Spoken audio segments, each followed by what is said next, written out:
स्वागत है आपका। आप देख रहे हैं CNBC आवाज़। मैं हूं मनीषा गुप्ता और बात यहां पर आज सोने और चांदी की करेंगे, जहां पर दोनों ही जगह हमने भावों में एक तरफा तेजी आते हुए देखी है।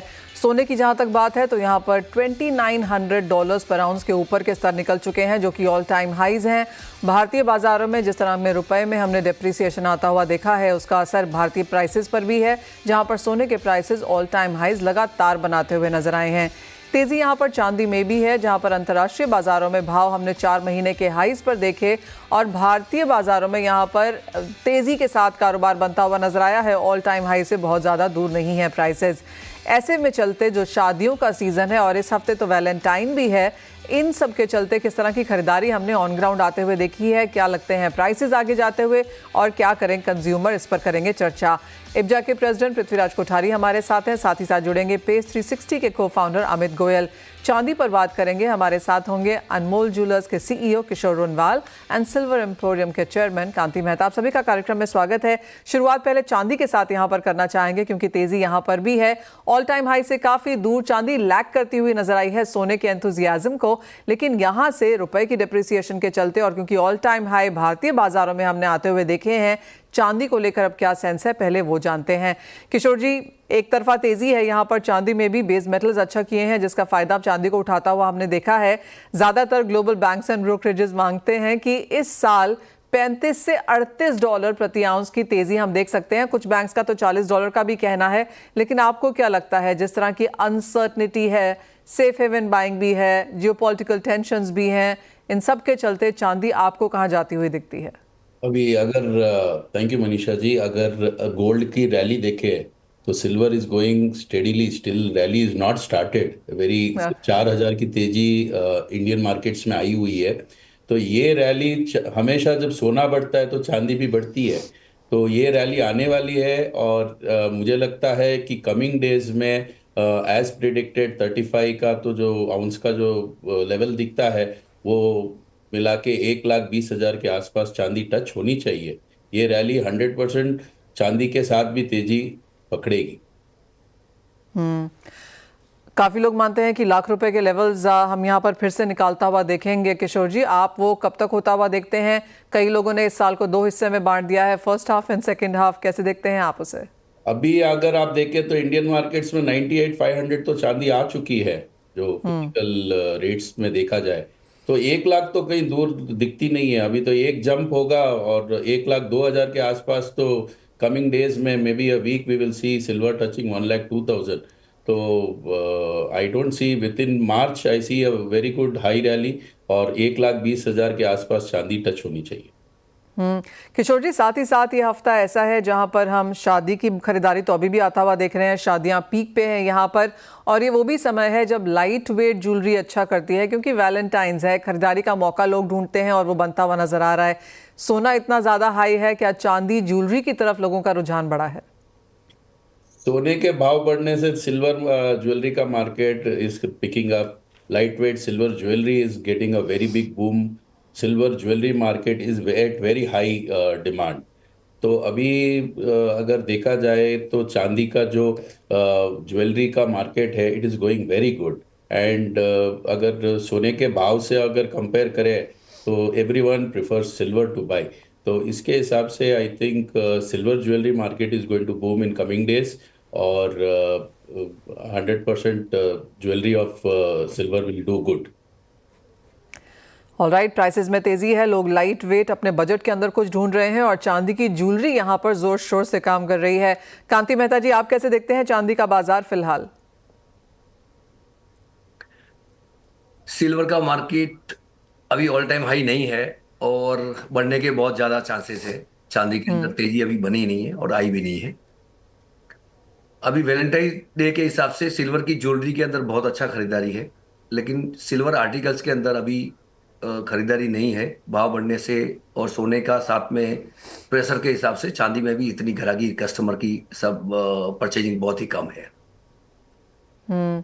कांति मेहता जी, यूजली ये होता है कि बाजार एक तेजी में होता है तो खरीदारी भी हम यहाँ पर बढ़ता हुआ देखते हैं, लेकिन जितनी तेजी से और जितनी जल्दी यहाँ पर भाव बढ़े हैं, आपको लगता है वो एक रीजन है कि फुटफॉल्स हमने यहाँ पर ज्वेलरी की दुकानों में कम होते हुए देखे हैं? नहीं, सिल्वर की ज्वेलरी के अंदर फुटफॉल अच्छा है, क्योंकि गोल्ड जी। गोल्ड का प्राइस इतना बढ़ने से सिल्वर की ज्वेलरी के अंदर ऑप्शन बहुत ज्यादा है। और गोल्ड की ज्वेलरी का सेम ऑप्शन सिल्वर की ज्वेलरी में आ रहा है। उसके हिसाब से सिल्वर की ज्वेलरी के अंदर अच्छी कस्टमर, अच्छे ग्राहकी है। लेकिन सिल्वर आर्टिकल्स के अंदर ग्राहकी अभी नहीं है, बहुत ही कम है। तो जहां तक ज्वेलरी की बात है, यहाँ पर चांदी की ज्वेलरी ऑफ कोर्स अच्छा खासा एक बेस बनाती हुई नजर आई है, लाइट वेट भी है, सोने के मुकाबले थोड़ी सी यहाँ पर प्राइस में भी कम है, और वैलेंटाइंस में बेसिकली यही चीजें चलती भी हैं। कोठारी जी नमस्कार, शुक्रिया साथ देने के लिए। सोने में जिस तरह की बढ़त लेकिन देखने को मिली है, 2900 के लेवल्स भी अब पार होते हुए नजर आए हैं। बाजार को लगता है कि एक पुश और चाहिए और $50-60 तो ऐसे ही यहाँ पर निकल जाएगा। ऐसे बाजार में सबसे पहले तो प्राइस को लेके क्या सेंस है? देखिए, जो ट्रेड वॉर चल रहा है in between the US and the entire globe, तो उसके बारे में कोई भी प्रिडिक्ट नहीं कर सकता है। इफ़ यू से द डॉलर इंडेक्स, अगर ग्राफ, ऑयल, इक्विटीज, कोई भी चीज़ कंपेटिटिव नहीं है। यहाँ पे कुछ भी हो सकता है। आज अर्ली मॉर्निंग में 55 डॉलर गोल्ड चलता था, अभी 2905 है। मतलब $50 गोल्ड बढ़ना, $100 बढ़ना कोई बड़ी बात नहीं। अगर ऐसे रहेगा तो 3200 सोना आ जाए with in this Feb month, तो उसमें भी कोई बड़ी बात नहीं है। और जिस हिसाब से आप देखो तो only the buyer, there is no seller in gold market. आप अगर देखो तो कोई सोना बेचना ही नहीं चाह रहा है, हर एक कोई भी भाव में बाय करने को लोग तैयार हैं। और यहाँ डोमेस्टिक मार्केट में भी अगर आप देखो डिमांड कम है, बट फिर भी डिस्पैरिटी मार्केट में नहीं है, इस प्राइस पे भी डिस्पैरिटी नहीं है।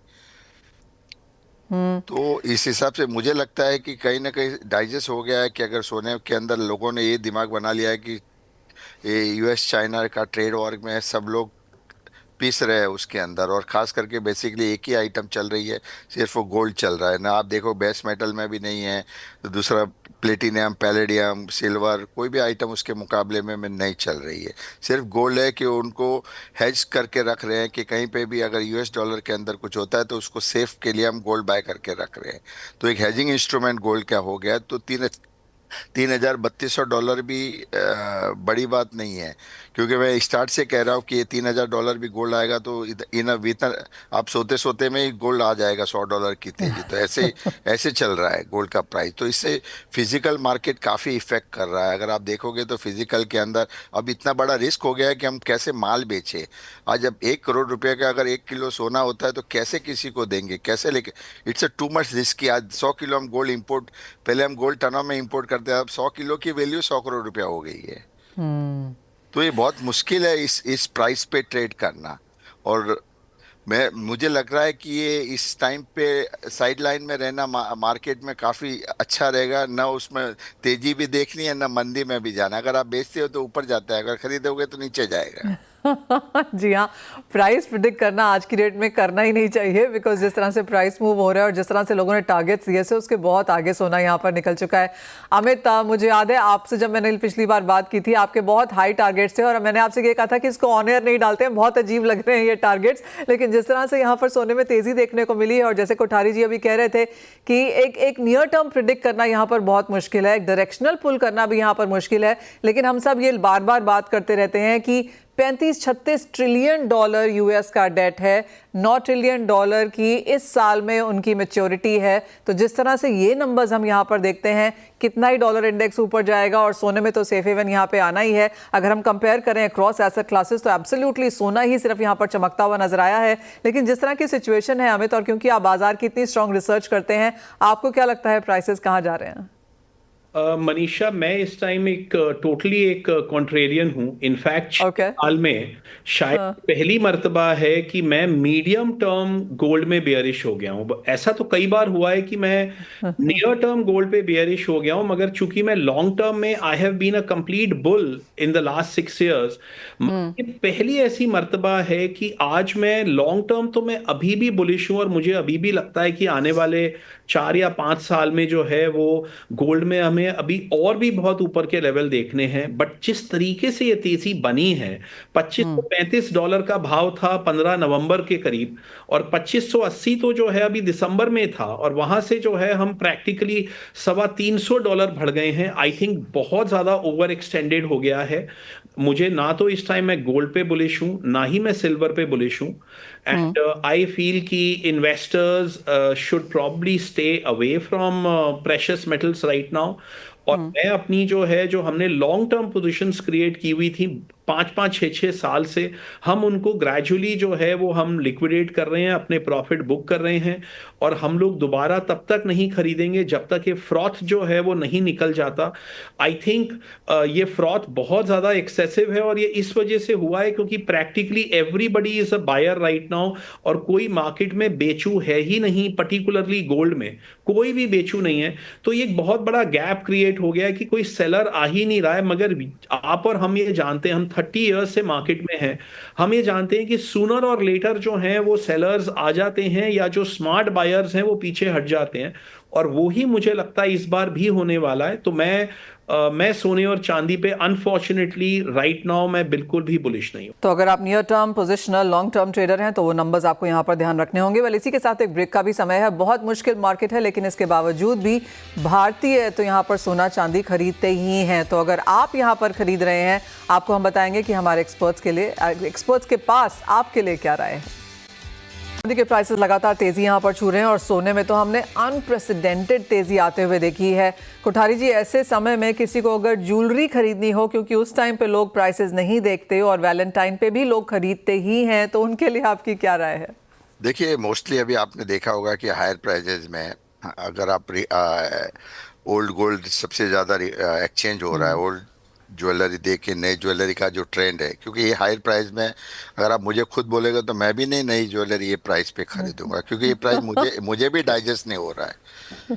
तो नो डाउट है ओल्ड ज्वेलरी। कोठारी जी, आप घर से पुरानी ज्वेलरी ले जा नहीं पाओगे चेंज करने के लिए, जब गिफ्टिंग करनी होती है फिर तो नई लेनी पड़ती है। और गिफ्टिंग अभी आज की डेट में मोबाइल देंगे, दूसरी बहुत सी चीजें देने के लिए है। और मैं देखता हूँ कि अगर आप आज की डेट में किसी को 1 ग्राम अगर सोना देखो तो नहीं दिखता है, बट आप किसी को 11,000 रुपीज अगर गिफ्ट दोगे तो बहुत बड़ा दिखता है। तो अब ऐसा हो गया है कि रुपए की चलन, कांतिलाल जी हंस रहे हैं, क्योंकि अभी नो डाउट है 1 ग्राम सोना आपको बहुत छोटा दिखेगा अभी। और आप सोने चांदी वाले होके बोल रहे हो सोना मत खरीदो, कुछ और ले लो। और वैलेंटाइन डेज के ऊपर तो देखिए मोस्टली लाइट वेटेड ज्वेलरी बहुत जाती है। और आजकल यूथ जनरेशन गोल्ड कहाँ पहनती है? मुझे तो कोई मॉल में, या मैं देखता हूँ किसी के ज्वेलरी होती नहीं है, किसी के भी आंख पे नहीं रहती है। और जो भी रहती है सिल्वर ज्वेलरी, थोड़ी बहुत फैशनेबल ज्वेलरी रहती है। बाकी आज की डेट में ट्रेंडी लोगों के पास में नहीं है कि इन्वेस्टमेंट करे। उनको तो सब हाई हाई हाईफाई चाहिए, 1.5 लाख का मोबाइल चाहिए, बाइक चाहिए, वीकेंड में घूमने को चाहिए, सब ऐसी तरह से। तो सेविंग्स तो है ही नहीं है। बट नो डाउट है कि लाइट वेट ज्वेलरी आज की डेट में अगर आप देखोगे, लाइट वेट ज्वेलरी है, लैब ग्रोन डायमंड ज्वेलरी है, उसका डिमांड चलन काफ़ी हद तक बढ़ गया है और धीरे धीरे काफ़ी बढ़ रहा है। तो मुझे लगता है लाइट वेटेड ज्वेलरी की भी बहुत अच्छी डिमांड है। अगर हायर प्राइजेज होगा तो नो डाउट प्योरिटी में कम आएगा। 18 कैरेट की ज्वेलरी ज़्यादा चलेगी, फिर 9 कैरेट की ज्वेलरी ज़्यादा अभी चलन आना चालू हो जाएगा। Well, absolutely. एक तो एक्सचेंज का मार्केट है जो हमने बहुत बढ़ता हुआ देखा है। इंटरेस्टिंगली रिसाइकल्ड गोल्ड इतना ज़्यादा नहीं आया, लेकिन एक्सचेंज डेफिनेटली यहाँ पर ऊपर गया। और जैसे कोठारी जी कह रहे हैं, लाइट वेट और साथ ही साथ लैब ग्रोन्स एंड सिल्वर यहाँ पर काफ़ी बेहतरीन करने लगा है। अमित, आई नो आप ये सब रिसर्च और ये सब बोरिंग काम करते हो, लेकिन on a week like this, जब वैलेंटाइंस है, तो अगर किसी को सोना चांदी लेना हो तो क्या राय दोगे? देखिए, मैं तो आपको ही बता सकता हूँ कि मैं क्या करने वाला हूँ। ओके। तो मैं अपनी वाइफ को एक आर्चीज का कार्ड, आर्चीज का मग, और 13 फरवरी की इवनिंग को जो है एक डिनर डेट कर रहा हूं। और जो है मैं उनके लिए जो है, अगर मुझे अगले वैलेंटाइन के लिए, मैं जरूर उनके लिए सोना खरीदने के लिए इच्छुक रहूंगा, मगर होपफुली जो है वो मैं 75,000 या 76,000 के भाव पे खरीदूंगा, रादर देन 85,000 के भाव पे। मैं पहले भी लूंगा 95 भी शायद, क्योंकि अगर हम लेने जाएं तो वो जीएसटी एंड मेकिंग चार्जेस लगा के 95 के नीचे तो वैसे भी सोना यहाँ पर नहीं आ रहा। कांति भाई, आप क्या करेंगे और क्या राय देंगे? क्या कैसे चांदी खरीदनी चाहिए इस हफ्ते में? कांति जी, आप म्यूट पर हैं। सिल्वर का भाव अभी बढ़ा ही नहीं है, इस भाव में परचेजिंग करने में कोई प्रॉब्लम नहीं है। यदि गोल्ड के अंदर इतना बड़ा प्रेशर आएगा और भाव नीचे आएंगे तो सिल्वर में भी आएगा उसके पीछे पीछे।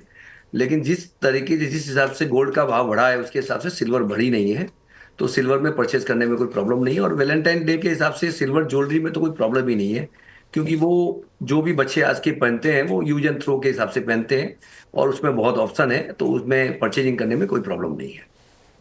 ऑलराइट, तो चांदी की ज्वेलरी एब्सोल्युटली थम्स अप है यहाँ पर, जो जिसको खरीदा जा सकता है और खरीदते भी हैं यहाँ पर लोग। किशोर जी, आप क्या राय देंगे, क्या खरीदना चाहिए, और जिस तरह के प्राइसेस हैं यहाँ पर, आप क्या करने का प्लान कर रहे हैं? मेरी वाइफ तो मानने वाली नहीं है, वो तो कोई भी भाव सोना हो उसको तो गिफ्ट करना ही पड़ेगा। लेकिन अगर देखा जाए तो अभी का जो जनरेशन है, this generation is now shifting the whole trend. सब उनका ख्यालात ही चेंज हो गया है। अभी आज का generation they are moving into silver jewellery compare to the gold jewellery. The youngsters, जो भी यंगस्टर्स है, कॉलेज स्टूडेंट्स हैं, at the age from 18 to 25 अगर देखा जाए तो ये सब सिल्वर ज्वेलरी का बूम इसलिए हुआ है कि यंगस्टर्स का जो सोच है towards the silver jewellery is more, they are liking it more. और इसी वजह से इस वैलेंटाइन डे में मैं देखता हूँ कि सिल्वर ज्वेलरी का बिजनेस अच्छा होगा, लेकिन आर्टिकल्स और बुलियन का business is going to go down. Well, clearly एक दिक्कत तो यहाँ पर है ही, जो खरीदारी है वहाँ पर जो बजट्स हैं उस लिहाज से यहाँ पर होती हुई नजर आएगी। और जहाँ तक वैलेंटाइंस का है, ऑफ कोर्स जैसे सभी ने कहा कि बहुत सारे यहाँ पर स्पेंडिंग ऑप्शंस होते हैं, तो ज्वेलरी उसमें कितना स्पेस बना पाएगी। और of course light jewellery, low caratage jewellery शायद यहाँ पर लोग खरीदते हुए नजर आएंगे। कोठारी जी, एक और चीज़, और हम ये लगातार यहाँ पर बात करते रहते हैं, जो कि मेकिंग चार्जेस के बारे में होती है। जैसे जैसे गोल्ड के प्राइसेस बढ़ते हैं और क्योंकि एक परसेंटेज पे वो यहाँ पर है, तो मेकिंग चार्जेस भी लगातार बढ़ते रहते हैं। अभी जैसे अमित हमें बता रहे थे कि 3 महीने में अगर $300 यहाँ पर प्राइसेस बढ़ गया है तो वो मेकिंग चार्जेस इमीडिएटली यहाँ पर बढ़ जाते हैं। इसे कैसे देखें लोग, और कई लोग जब जाके वो हैगल करते हैं कि नहीं मेकिंग कम किया जाए, या वो सब, उस पे आपकी क्या राय है? देखिए, नो डाउट है, जैसे प्राइस बढ़ता है तो मेकिंग चार्ज कम होना चाहिए। यहाँ हिंदुस्तान में उसका पूरा ऑपोजिट है। अगर समझो 50,000 के भाव में अगर मैं 15 टच मेरा लगता है तो 750 रुपया होता है, और ये 87,000 में 15 टच लगेगा तो कितना होगा मैडम? तो मेकिंग चार्जेस नो डाउट है। अभी अब जाके कॉस्ट अगर आप देखोगे, गोल्ड प्राइस प्लस वेस्टेज अगर आप गिनते हो तो 1 लाख रुपए के ऊपर आज गोल्ड आपको 10 ग्राम गोल्ड ज्वेलरी मिलेगी। तो मेकिंग चार्ज कहीं ना कहीं हायर प्राइजेस के ऊपर लो हो जाता है, ना कि हायर प्राइजेस पे होता है। नो डाउट वेस्टेज होती है, उसकी रिकवरी अब रिकवरी पे ज़्यादा फोकस करना पड़ेगा, क्योंकि रिकवरी कितनी आप कर सकते हो वापस। तो मेरा लगता है कि अब लेबर चार्जेस जो होते हैं वो नो डाउट है जो ज्वेलर्स लेते हैं और जो लगता है उसमें काफ़ी गैप है। तो मेरे हिसाब से धीरे धीरे लेबर चार्जेस को कम करना पड़ेगा, वेस्टेज को भी कम करना पड़ेगा, क्योंकि प्राइस बहुत हाईएस्ट है। अगर 87,000 पे अगर आप 15 वेस्टेज भी गिनते हो तो 1200-1300 रुपया पर ग्राम मेकिंग चार्जेस हो जाता है, जो इट्स अ टू मच। और 1300 रुपया ग्राम की मेकिंग चार्जेस वही आपको 750 रुपये में गए साल मिलती थी। तो लेबर कॉस्ट इतनी महंगी नहीं हुई है। थोड़े बहुत वेस्टेज के जो चार्जेस, वेस्टेज जो गोल्ड होता है उसका आप एक परसेंटेज गिन सकते हो कि गोल्ड बढ़ा है तो इतना वेस्टेज होता है। तो थोड़ा मेकिंग चार्जेस जितना महंगा होगा उतनी सेल उनके कम हो जाएंगे। आप अगर मेकिंग चार्जेस और ज़्यादा बढ़ाओगे तो सेल और कम हो जाएगा। तो मुझे लगता है कि थोड़ा थोड़ा मेकिंग चार्ज को भी थोड़ा एडजस्ट करना पड़ेगा। बहुत क्विकली कांति जी, आप क्या कहेंगे मेकिंग चार्जेस के बारे में? नहीं, सिल्वर के अंदर लेबर का इतना बड़ा प्रेशर नहीं है, क्योंकि सिल्वर का जिस हिसाब से भाव बढ़ा है उसके हिसाब से वेस्टेज के हिसाब से प्राइस ऑटोमेटिक प्रॉफिट बढ़ गया है। जिनकी ऑन मैन्युफैक्चरिंग है उनके लिए कोई प्रॉब्लम नहीं है और भाव बढ़ाने की कोई जरूरत नहीं है। बाकी जो कॉस्ट बढ़ी है उसके हिसाब से लेबर बढ़ा, यदि इसी यहाँ से इस लेवल से और चांदी का भाव बढ़ता है तो बढ़ानी पड़ सकती है। फिलहाल तो कस्टमर का इंतजार कर रहे हैं, कस्टमर आए, बस माल बेचना है सबको। लेबर चार्जेस बाद में देख लेंगे, पहले माल बिकना चाहिए। वेल एब्सोल्युटली, जिस तरह के प्राइस मूव्स हैं, वॉलेटिलिटी है, पहले तो वही देखना होगा। आप सभी का बहुत शुक्रिया साथ जोड़ने के लिए, सोने चांदी के प्राइसेस पे तो बात करने के लिए, और साथ ही साथ वैलेंटाइंस वीक में क्या करना चाहिए उस पर भी हमारे कंज्यूमर्स को एक राय देने के लिए। वेल इसी के साथ फिलहाल इस कार्यक्रम में इतना ही समय है, लेकिन आप बने रहिए CNBC आवाज़ पर।